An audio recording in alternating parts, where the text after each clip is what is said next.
waxaan kaloo mar labaad ku mahadnaqayaa madaxweynaha Jamhuuriyadda Soomaaliland mudane Muuse Biixi Cabdi oo ii magacaabay agaasimaha guud ee wasaaradda horumarinta maalgashiga. runtii waxaan aad iyo aad ugu faraxsanahay ana horena loo soo shaqeeyay madaxweynihii hore Jamhuuriyadda Soomaaliland mudane Axmed Maxamed Maxamuud Siilaanyo oo laba wasaaradood oo runtii qiimo weyn qaranka ugu fadhiya wasaaradda warfaafinta iyo wasaaradda waxbarashada iyo tacliinta sare runtii ii magacaabay laba jeer oo igu aaminay qaranka inaan u soo shaqeeyo in maantana madaxweynihii cusbaa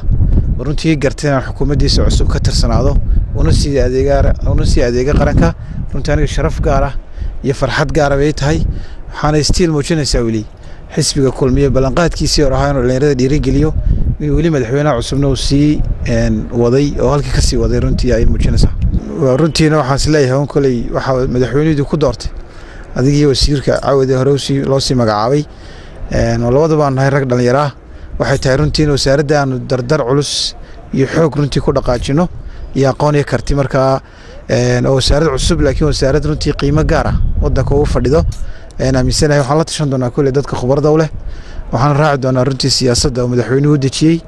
waxaan rajaynaynaa kulli baahi badan buu waddankeenu u qabaa in maalgashi la sameeyo si aynu horumar u gaadhno si aynu markaa caafimaadkeenu kor ugu kaco si waxbarashadeenu tayo u yeelato maalgashigaana runtii wuxuu isugu jiraa mid gudaha iyo mid dibadda ah marka labadaba insha allahu tacaala anagoo kaashanayna aqoonta iyo anagoo kaashanayna shuruucda waddanka iyo anagoo kaashanayna markaa khibradda dadkii naga horreeyey iyo dad kale waayaraga iyo tilmaamaha madaxweynahaba waxaan rajaynaa runtiina wax badan aan wasaaraddana kusoo kordhin doono annaga runtii qaranka wax la taaban karo inaan runtii u keeni doono oo markhaati cad weya runtii anugu runtii dadkii waddankan wax ku bartay baan ahay aan weligoodna ka bixin isla markaana markaa waddankii aqoontii aanu ku baranay inaan isla waddankii ugu adeegno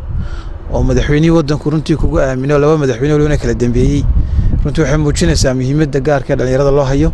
iyo muhiimadda runtii aqoonta waddanka lagu bartaa runtii ay leedahay waxaa kaloo runtii ay muujinaysaa runtii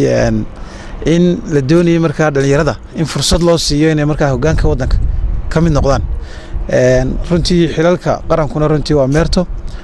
madaxweynuhuna kulli marba qofku halkii uu garto ayuu runtii u diraa waanu ku faraxsanahay runtii in wasaaradda ay diro waxaana rajaynayaa in ilaahayna igu asturo inaan wasaaradda runtii